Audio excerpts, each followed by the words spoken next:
నీ వల్ల దగ్గర ఉన్నటువంటి నీ బిడ్డలు జ్ఞాపకం చేసుకునండి. కావలసినటువంటి నీ మాటలు మాకు వినిపించి ప్రభువా మమ్మల్ని ధైర్యపరచండి, మమ్మల్ని తండ్రి స్థిరపరచండి. నీ వాక్యపు వెలుగులు తండ్రి మమ్మల్ని నడిపించమని పరిశుద్ధాత్మ సహాయం చేత నీ మాటలు మాకు అందించమని యేసుక్రీస్తు నామం పేరట ప్రార్థన చేస్తున్నాము తండ్రి, ఆమేన్.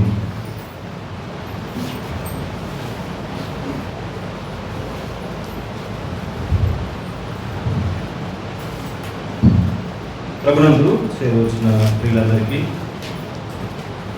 ప్రభువైన యేసుక్రీస్తు ప్రభు పేరట ప్రత్యేకమైన అభివందనాలు తెలియపరుస్తున్నాము. దేవుని మహాకృపను బట్టి దేవుడు మనల్ని ఎంతగానో ప్రేమించి ఆయుష్, ఆరోగ్యము, కాలగతులు తన వశంలో ఉంచుకొని మనం కాపాడుతున్నారు. దాన్ని బట్టి ప్రభు స్తోత్రాలు. మరి ఇంతవరకు ప్రకటన చెప్పినట్టు నిన్నటి దినము రాత్రి కాలం ముందు శోభము పొయ్యిలు ఎవరు రాలేదు, కానీ కృష్ణలలో ఉన్నటువంటి ఒక 6 మంది మరి వారు ప్రతి నెల 2వ శనివారము ఆన్లైన్ ప్రేయర్ చేసుకుంటారు. వారితో పాటు ఈ దినము నేను కూడా వస్తానని చెప్తే వాళ్ళు ఆహ్వానించారు. పోయి వారి దగ్గర సహవాసం చేశాము. నిజంగా వారు అంటే ఈ సంఘం ద్వారానే జరిగినటువంటి పరిస్థితి అది. సోమపురము తర్వాత కృష్ణెల్ల వారు మన కళ్ళ ముందే వాక్యం విని వాళ్ళు ఎంతో చక్కగా ఎదుగుతూ వారు చేసే ప్రార్థనలు, వారి యొక్క ఆసక్తి చాలా చాలా మనము చెప్పుకోవడము మనకెంతో సంతోషమని భావిస్తున్నాను. ఎందుకంటే తెస్సలోనికలో ఉన్నటువంటి వారి కంటే బెరేకా వారు ఎంతో గనులు అని రాయబడి ఉంది. అంటే తెస్సలోనిక సంఘాన్ని చూపిస్తాడు, ఇక్కడ బెరేకా సంఘాన్ని చూపిస్తే ఎవరు గనులు అంటున్నారు? బెరేయా సంఘస్థులు. అంటే మనకంటే వారు గనులని కాదు, వారికంటే మనం గనులమని కాదు, కానీ ఒకరినొకరు మనము పోల్చుకొని పురికొల్పుతో మనం సాగుతా ఎంతైనా మంచిది. ఇది చాలా కష్ట దినాల్లో మనం ఉంటున్నాం. మనకు ప్రార్థన ఎంతో అవసరం. మరి రాత్రి 8:30కు ప్రార్థన ప్రారంభం చేశాం. అర్ధగంట పాటలు పాడాము, మరి 1 గంట వాక్యం చెప్పాము. 9:30కి ప్రార్థన చేసి నేను దాదాపు 12 వరకు చేశాను. ఆ తర్వాత 12 గంటలకు నేను మరి ప్రార్థన బంద్ చేస్తే ఆ టైంలో వాక్యం చెప్పాలన్నా మళ్ళీ అర్ధగంట వాక్యం చెప్పారు. ఆ తర్వాత వాళ్ళు ఒకరొకరు స్త్రీలు కూడా మరి వాళ్ళు నేర్చుకోవాలి కాబట్టి వాళ్ళకి అవకాశం ఇస్తే వాళ్ళు గంట చేశారు. అప్పుడు వాళ్ళు ప్రార్థన కంటే ముందు కొంత సాక్ష్యం చెప్తామన్నా అది నీ వినాలి అని వారు నాకు చెప్పారు. అక్కడ శ్రీదేవిని అక్క ఉంటుంది, ఆమె నమ్ముకుంది. పోయిన రోజుల్లో వారు బంగారు తీసుకుని కుదపెట్టుకొని ఆ సొమ్ము వారి తమ్మునికి ఇవ్వడానికి బంగారు షాప్కి వెళ్ళారు. రాయచూరులో బంగారు షాప్కి వెళ్తుంటే సాయంత్రం అయిందంట.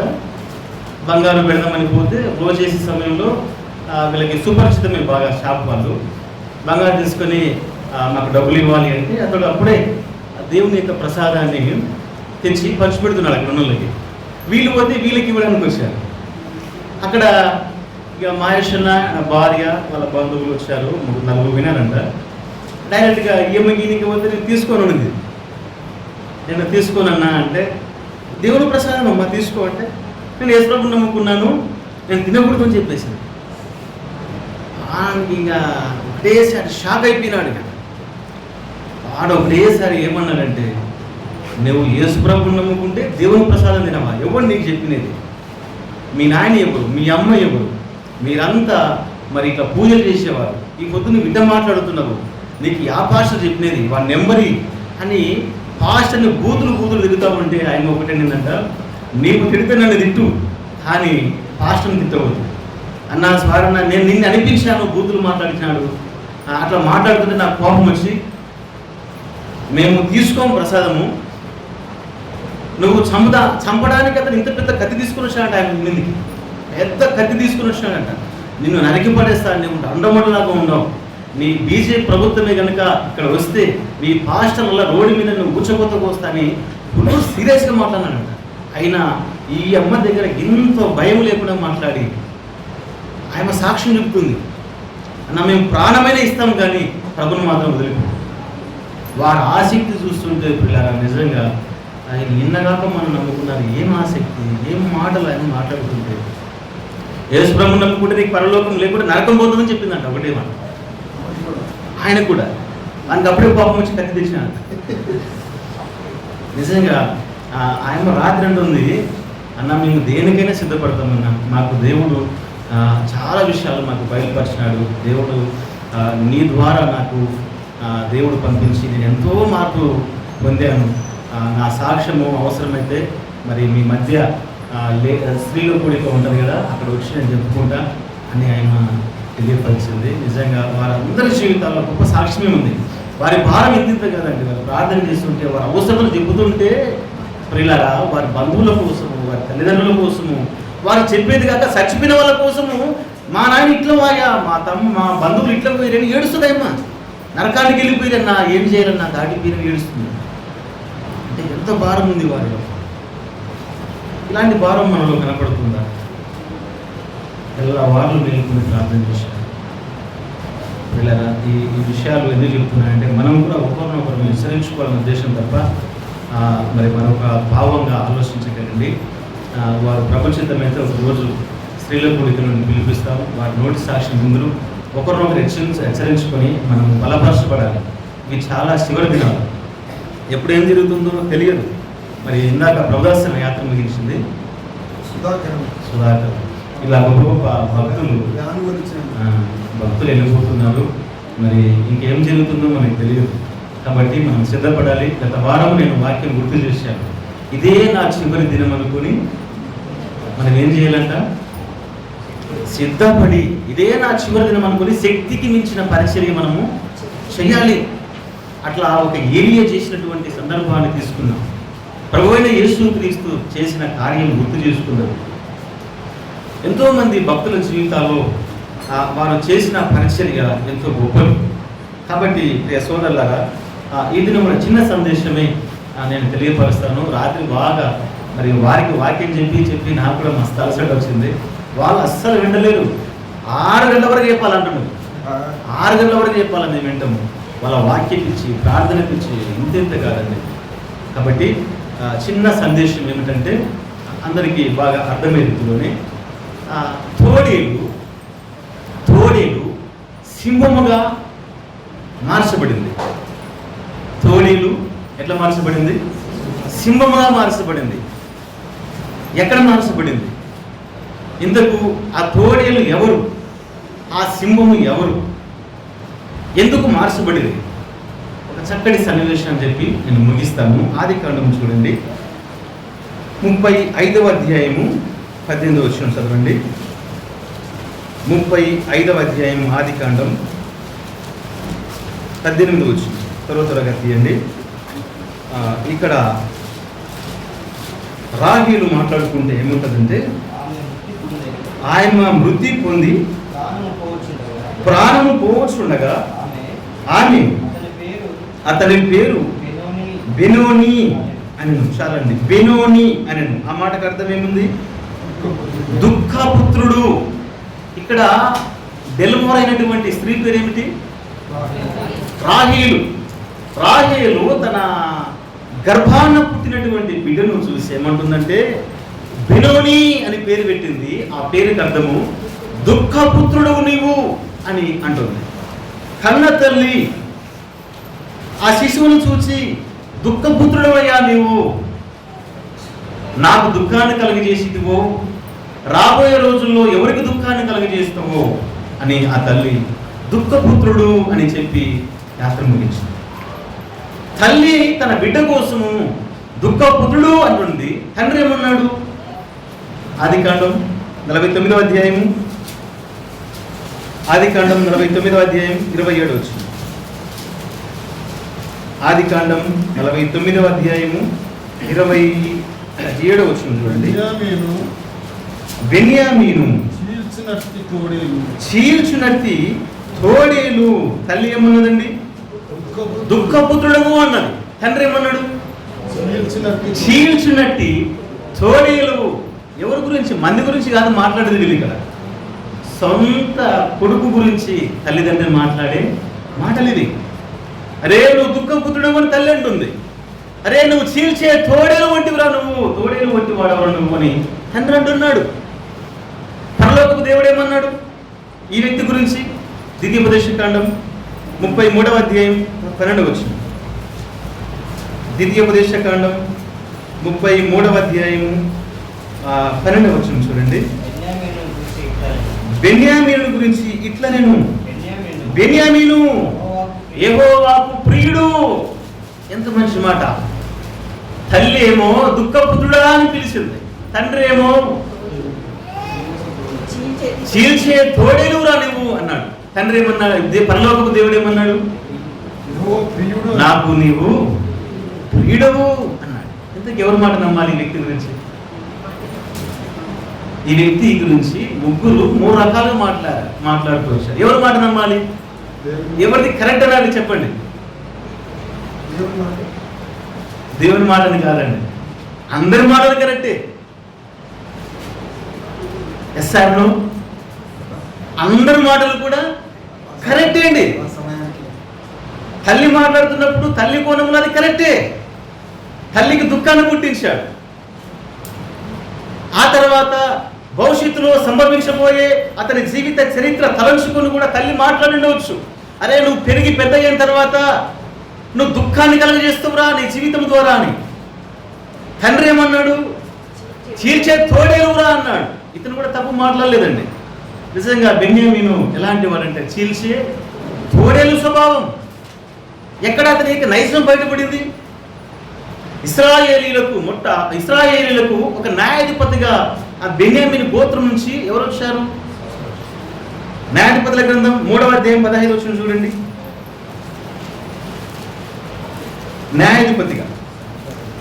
న్యాయాధిపతుల గ్రంథం 3వ అధ్యాయం 15వ వచనంలో ఈ బెన్యామీను గోత్రం నుంచి న్యాయాధిపతిగా ఎవరు వచ్చారంటే,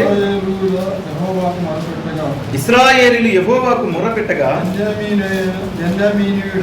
బెన్యామీనీయుడైన గెరా కుమారుడు యెహూదును రక్షకునిగా వారి కొరకు యెహోవా నియమించెను. బెన్యామీను గోత్రం నుంచి రక్షకుడుగా, చిన్న రక్షకులుగా ఎవరు వచ్చారు? యెహూదు. ఈ యెహూదు ఏ గోత్రానికి చెందినవాడు అంటే బెన్యామీను గోత్రానికి చెందినవాడు. ఇతడు ఎలాంటి గోత్రం నుంచి వచ్చాడంటే చీల్చే తోడేలు వంటి స్వభావం కలిగినటువంటి ఆ సంతానం నుంచి వచ్చినవాడు యెహూదు. అంటే ఆ క్రూరత్వం, ఆ పాప స్వభావము, ఆ కఠినత్వము ఏలుబడి చేస్తూ వచ్చిందండి. ఈ యెహూదు రక్షకుడుగా, న్యాయాధిపతిగా పరిపాలన చేస్తున్నప్పుడు అక్కడ మనం చదువుకుంటూ వస్తే హెగ్లోను రాసినటువంటి ఒక అధికారికి, అతని పేరు హెగ్లోను రాజు. యెహూదు కాదు, అతని పేరు మనం చూస్తాం. ఎగ్లోనికి కప్పమిచ్చేవారు. వీళ్ళు కప్పమిచ్చి అతని దగ్గరికి, అయ్యా మేము పేదవారము, ఎవరంటున్నారు? యెహూదు అంటున్నాడు, మేము పేదవారము, మా కప్పము, మా దగ్గర డబ్బు తీసుకో, నువ్వు పన్ను తీసుకో అని పన్ను ఇచ్చుకుంటూ ఎగ్లోని దగ్గరికి ఏం చేశారంటే పన్ను ఇచ్చినట్టే ఇచ్చి ఆ యొక్క ఎగ్లోని ఏం చేశారంటే తన దగ్గర ఉన్నటువంటి కత్తి తీసుకొని, తొడగట్టుకుంటాడు కత్తి తీసుకొని కత్తితో కడుపులో పొడిస్తే కత్తి ఎంత కడుపులోకి పోయి పిడి కూడా వెళ్ళిపోయిందండి. ఎంత కసితో పొడిచాడో ఈ 3వ అధ్యాయంలో రాయబడి ఉంది. ఇది తోడేలు కత్తి పిడి అంతా దాన్ని తీయలేకపోయాడంట. ఆ ఎగ్లో రాజు బహుస్థూలకాయుడు, బలిసినవాడు. అలా చంపి అలా అవతల కిటికీ నుంచి దూకి వెళ్ళిపోయాడు.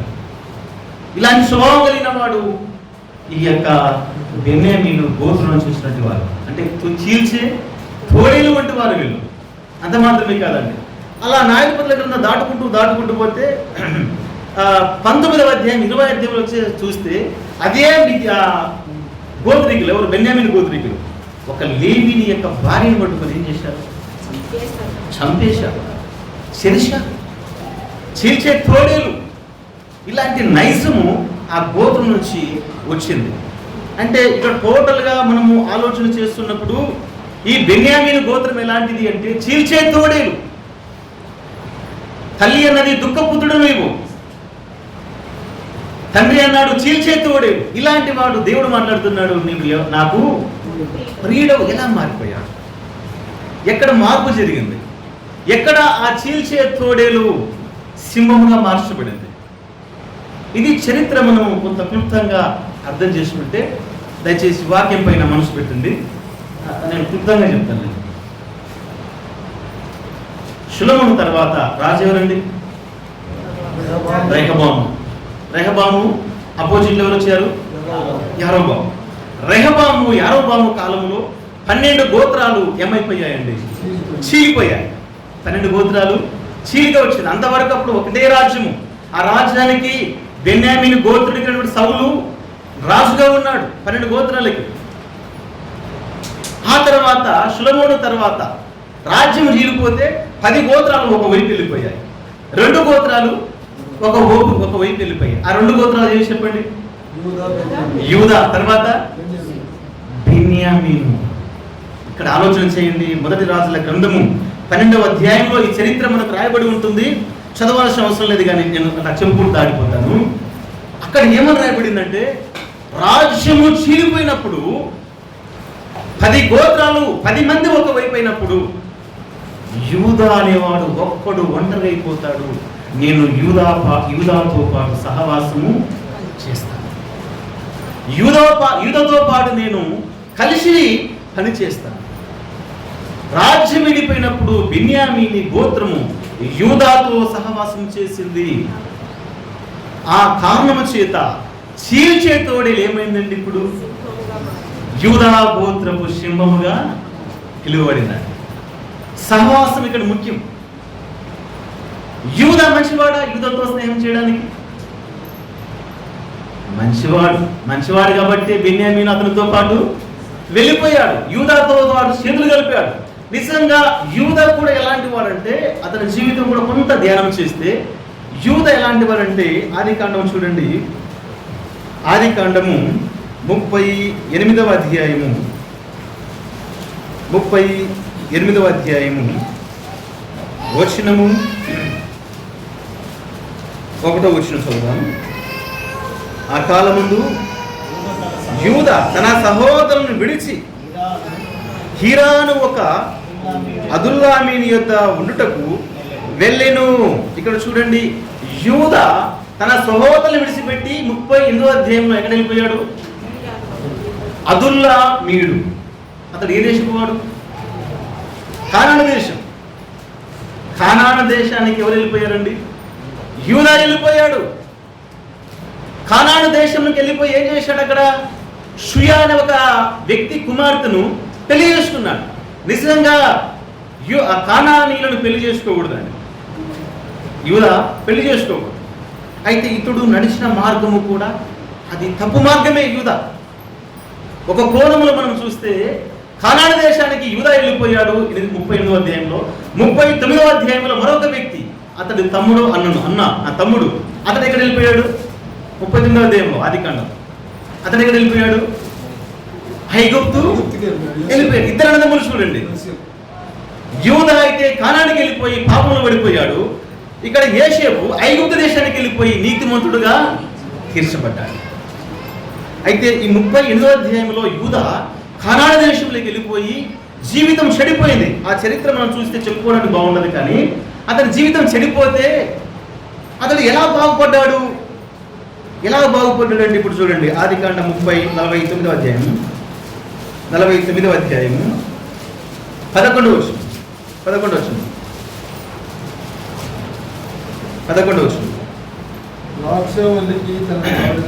ద్రాక్షావల్లికి తన గాడిదను ఉత్తమ ద్రాక్షావల్లికి తన గాడిద పిల్లను కట్టి ద్రాక్షారసములో తన బట్టలను ద్రాక్షల రక్తములో తన వస్త్రములను ఉదుకును. ఎవరండి ఇతను ఉతుక్కునేవాడు? యూదా గురించి చెప్పబడిన మాట 5 వచనాలు చూస్తుంటే, యూదా అనేవాడు దేనికి కట్టబడ్డాడంటే ద్రాక్షావల్లి కట్టబడ్డాడు. యూదా అనే గాడిద, నేను అంటలేని మాట, బైబిల్ చెబుతుంది. గాడిద ద్రాక్షావల్లికి కట్టబడ్డాడు. ఎందుకు? కానాను దేశానికి వెళ్ళిపోయి చేయరాని కార్యాలు చేసి వచ్చాడు. నీ జీవితం సరిగా లేదు. నేను నిన్ను వాడుకోవాలంటే నా రక్తములో నువ్వు కడగబడాలి. ద్రాక్షవల్లి ఎవరక్కడ? మన ప్రభువైన యేసు క్రీస్తు రక్తము చేత ఆది కాలంలోనే యూద తన బ్రతుకును మార్చుకొని సోదరులారా ఆ యొక్క ద్రాక్షవల్లికి కట్టబడ్డాడు. యూద అనే గాడిద ద్రాక్షవల్లికి కట్టబడితే ఆ యూద గాడిదగా పిలువబడి ఏమయ్యాడంటే ఆ 10వ వచనం చెప్తాడు, యూద కొదమ సింహం. గాడిద సింహముగా మారింది. తోడేలు యూదా గోత్రపు సింహములోనికి భాగమైంది. ఒక యూదా జీవితం మార్పు చెందిందంటే ప్రభుతో సహవాసం, ద్రాక్ష చెట్టుతో సహవాసం. ఒక చీల్చే తోడేలు దేవునికి ప్రియమైన వాడుగా ఎంచబడ్డాడు అంటే అక్కడ మనం చూస్తాం యూదాతో స్నేహం, సహవాసం. ఇక్కడ రాయబడింది సామెతల గ్రంథం 13వ అధ్యాయం 20వ వచనం చూడండి. సామెతల గ్రంథం 13వ అధ్యాయము 20వ వచనం.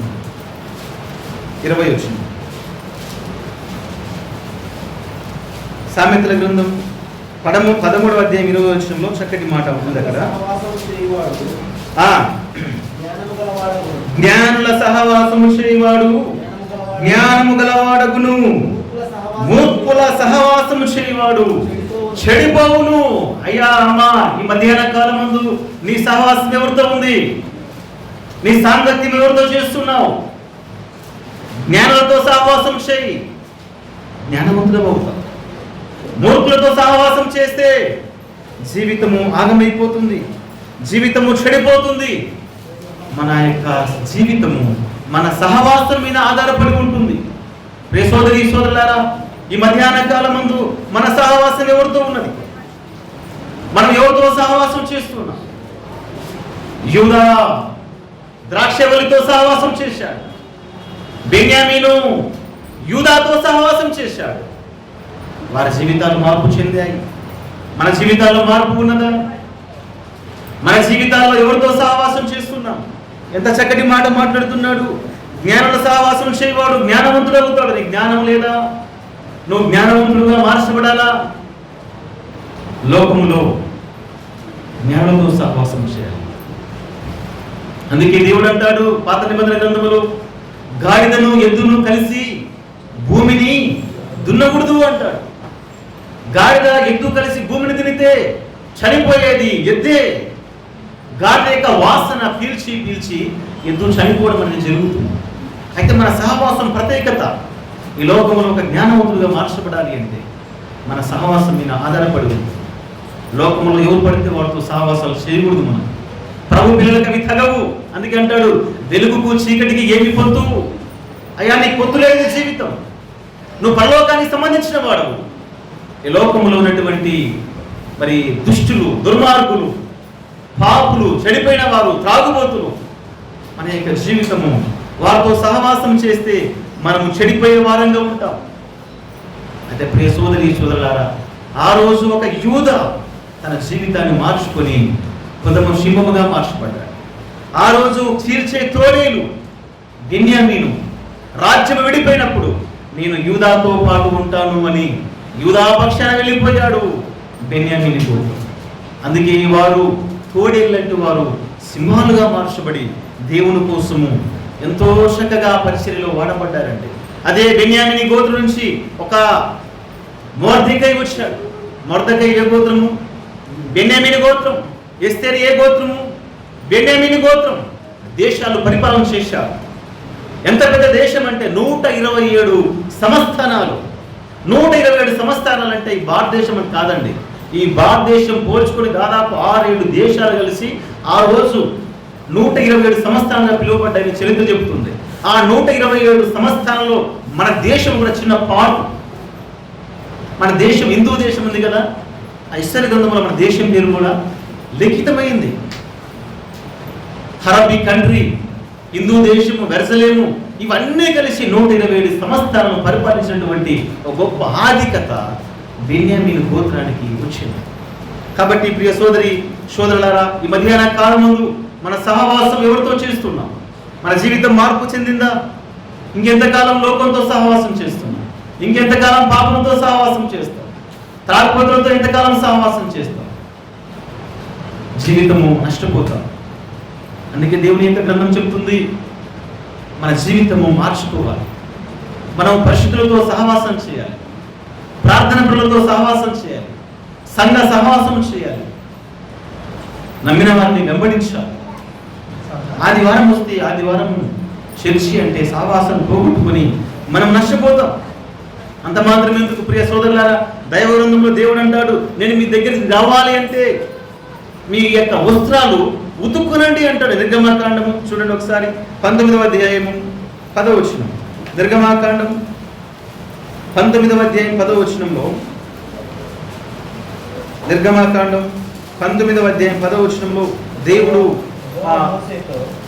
మోషేతో, నువ్వు ప్రజల దగ్గరికి వెళ్ళి పరిశుద్ధపరచుము, వారు తమ బట్టలు ఉతుక్కుని 3వ నాటికి సిద్ధముగా ఉండవలెను. 3వ నాడు యెహోవా ప్రజలందరి కన్నుల ఎదుట సీనాయి పర్వతం మీదకి దిగి వచ్చును. ప్రియ సోదరులారా, నీ దగ్గరికి దేవుడు దిగి రావాలి అంటే, నీవు దేవుడితో కలిసి నివాసం చేయాలంటే నీ బట్టలు ఉతుక్కోవాలి ఒక యూదావలే, నీ జీవితాన్ని మార్చుకోవాలి ఒక బెన్యామీను వలె. మన జీవితం మార్పు చెందిందా? ఇంకా చెడు వ్యసనాలు, పాపపు అలవాటు, ప్రాచీన స్వభావము మనం వెంటాడుతూ ఉందా? దయచేసి మన జీవితాలు మార్చుకుంటే ఆ పరమందున్న దేవుడు భూలోకానికి రాబోతున్నాడు, నిన్ను తన దగ్గరికి పిలుచుకుంటాడు. లేదంటే విడువడతాం. సోదరులారా, ఎంతో మంది జీవితాలు మార్చుకుని ప్రభుని వెంబడిస్తున్నారు. అయ్యో, చీల్చే తోడేలు కదా బెన్యామీను గోత్రం. ప్రభుతో సహవాసం చేస్తే వారి జీవితమే మార్పు చెందింది. దైవ గ్రంథములు మనం చూస్తాం. ఏమంటారంటే పౌలు కొరింథీయులకు రాసిన మొదటి పత్రిక 6వ అధ్యాయం చూడండి. కొరింథీయులకు రాసినటువంటి మొదటి పత్రిక 6వ అధ్యాయం 17వ వచనం. 6వ అధ్యాయము 17వ వచనం.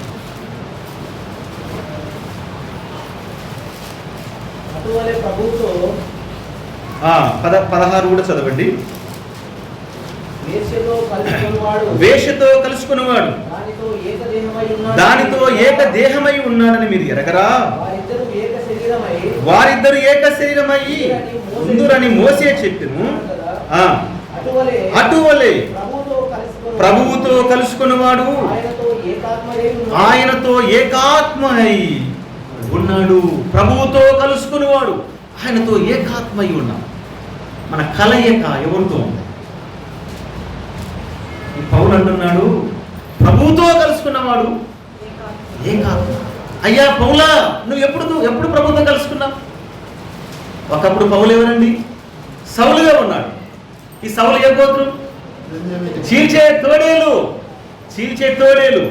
అపోస్తల కార్యం 9వ అధ్యాయం 1-2 వచనాలు చూస్తే అక్కడ రాయబడిన సన్నివేశాలు మనం చూస్తాం.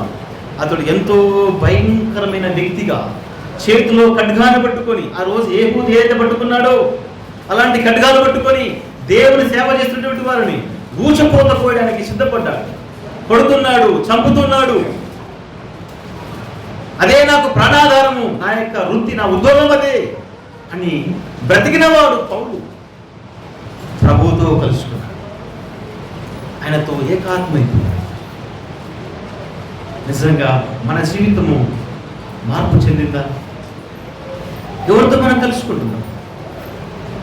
లోకముతో కలుసుకుంటే లోకముతో ఏకాత్మైపోతాం.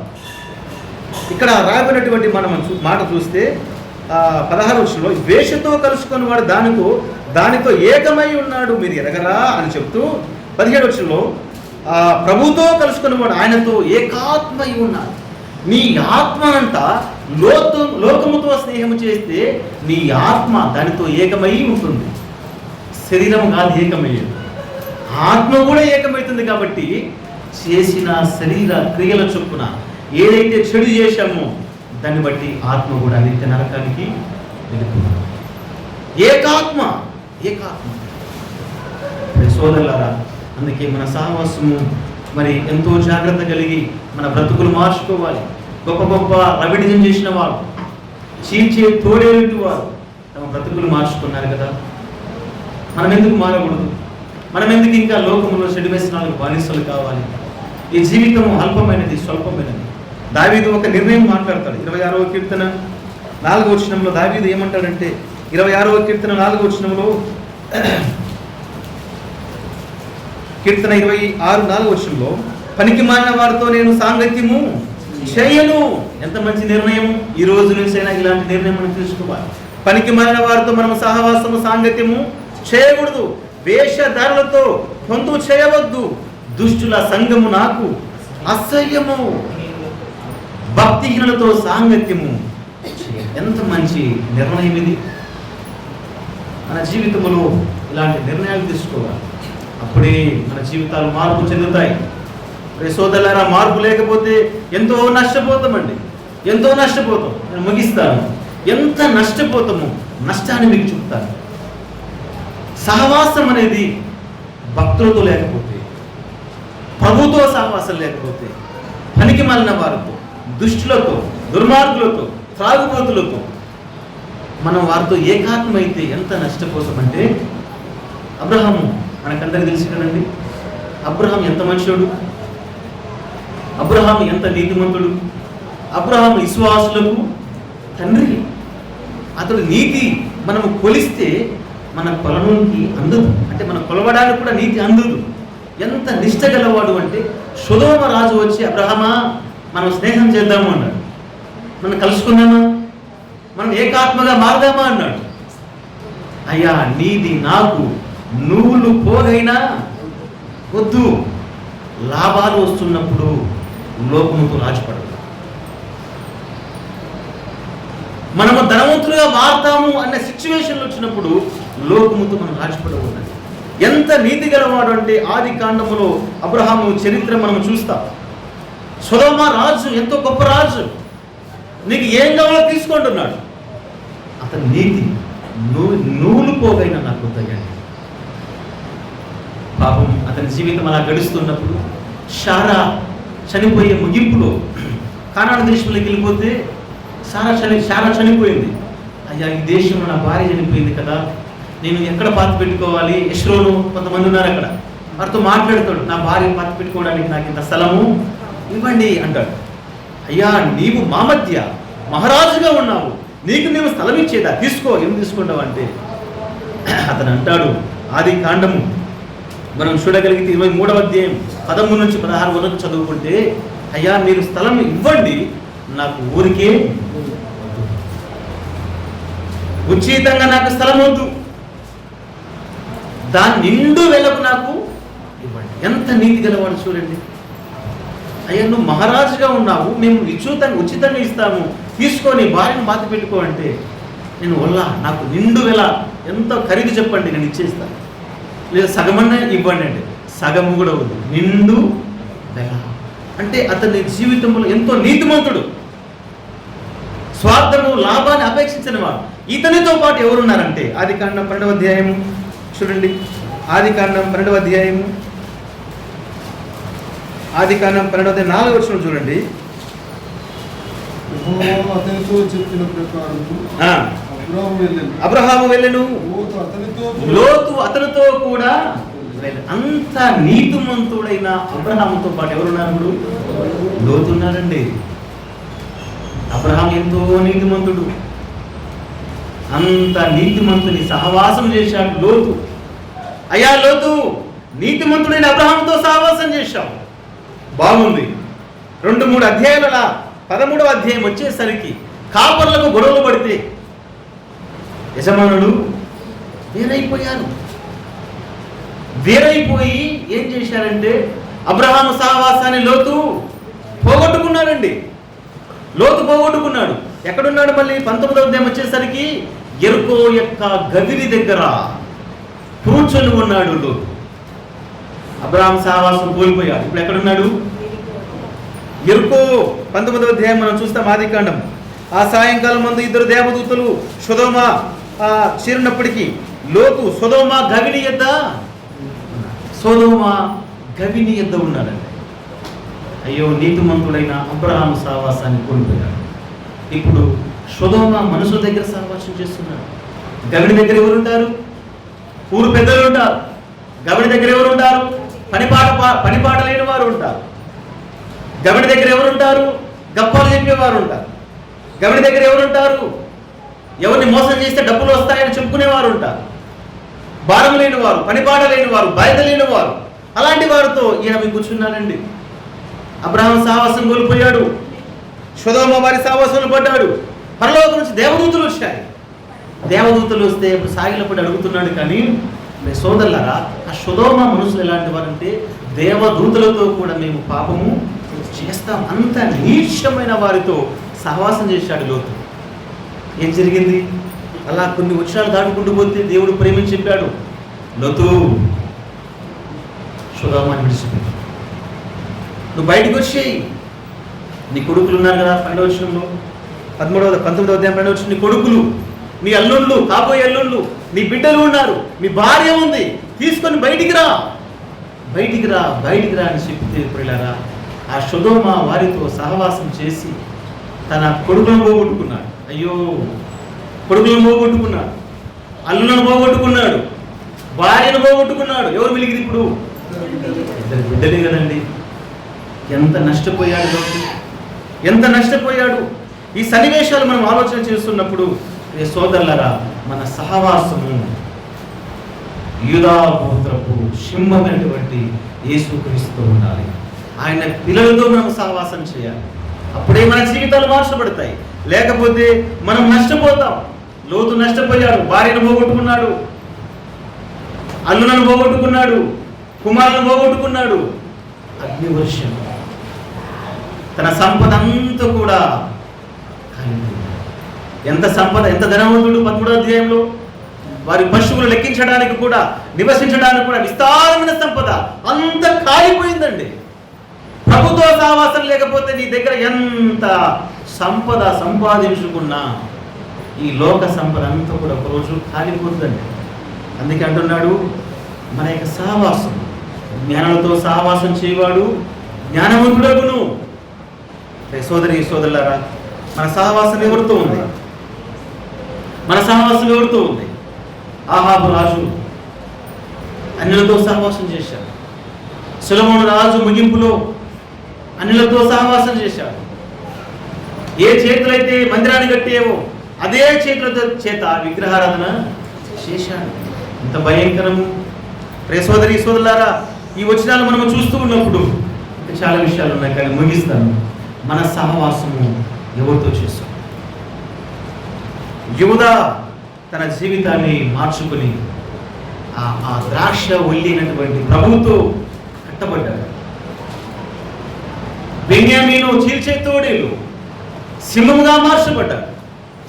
నేను ఇంకెప్పుడు మార్చబడాలి? పాప స్వభావం నుంచి, ఈ దుష్టత్వం నుంచి, దుర్మార్గత నుంచి మనం ఎప్పుడు వేరు కావాలి? మనం ఈ లోకంలోనికి ప్రియులారా, మనము ఈ లోకంలో జీవిస్తున్నామంటే మన జీవితమే ఒక ప్రత్యేకత. దేవుడు ఎన్నో ఆశలు పెట్టుకొని మనకు జీవితాన్ని ఇచ్చాడు. ఏం చెప్తాడంటే లేవియ కాండము 11వ అధ్యాయం చూడండి. లేవియ కాండం 11వ అధ్యాయము 24వ వచనం.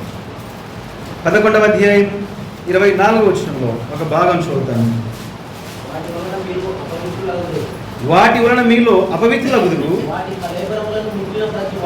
వాటి కళేభారములను ముట్టిన ప్రతివాడు సాయంకాలం వరకు అపవిత్రుడగును.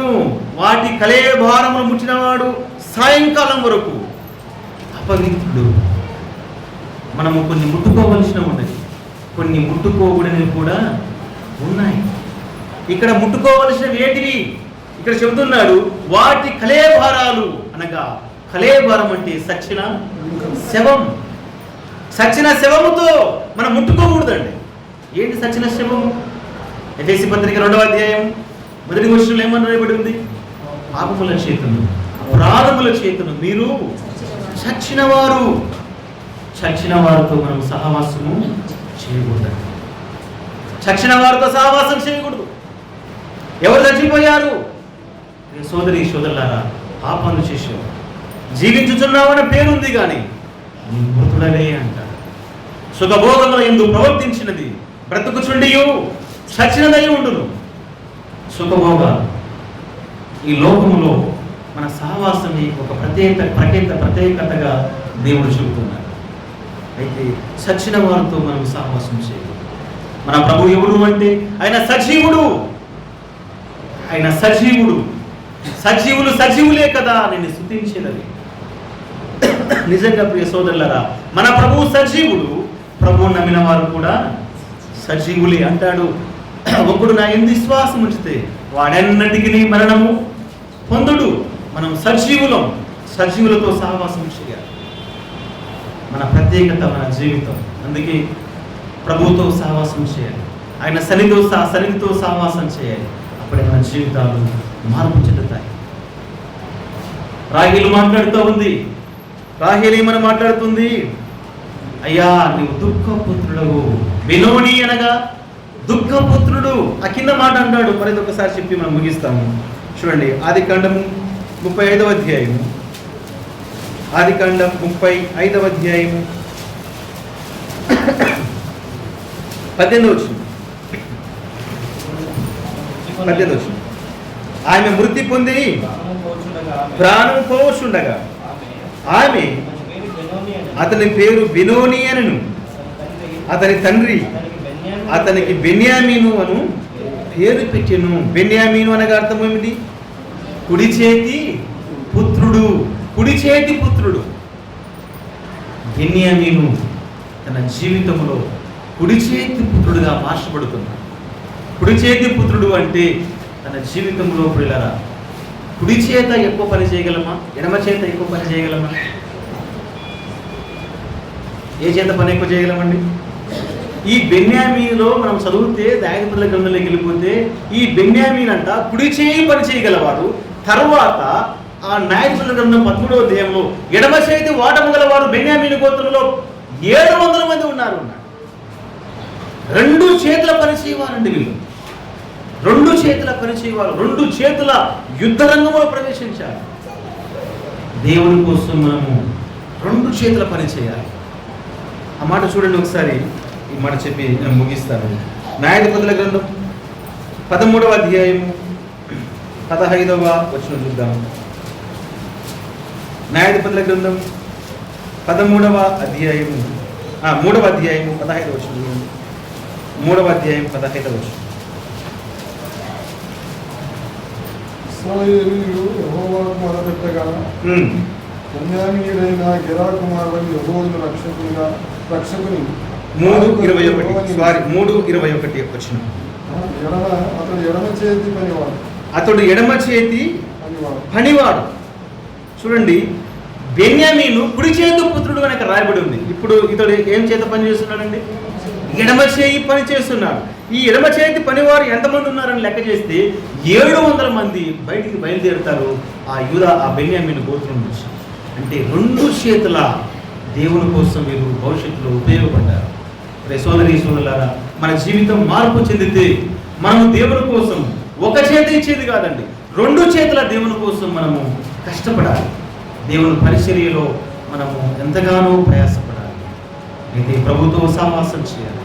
ద్రాక్షవల్లి అనే చెట్టుకు యూదా అనే గాడిద కట్టబడ్డాడు. యూదా అనే కొదమ సింహానికి చీల్చే తోడేలు బెన్యామీను సింహముగా మార్చబడ్డాడు. మనం మార్చబడ్డామా? మన జీవితంలో మార్పు ఉన్నదా? మన సహవాసం ఎవరితో ఉంది? మన సాంగత్యం ఎవరితో చేస్తున్నాం? చూడండి, యవనస్తులు మీరు ఎవరితో సహవాసం చేస్తున్నారు? ఈరోజు ఎక్కువ మంది మొబైల్తో సహవాసం, యూట్యూబ్, ఫేస్బుక్, చాటింగ్, సమయం అంతా కూడా గంటలు అక్కడ గడిపేస్తున్నాం. దేవుడిచ్చిన ప్రతి సమయము అది ఎంతో విలువైనది. ప్రభుతో సహవాసం చేయాలి. నశించిపోతున్న ఆత్మల కోసం ప్రార్థన చేయాలి. నశించిపోతున్న ఆత్మల కోసం దేవుని సన్నిధిలో మనం వేడుకోవాలి. సేవకుల కోసం వేడుకోవాలి.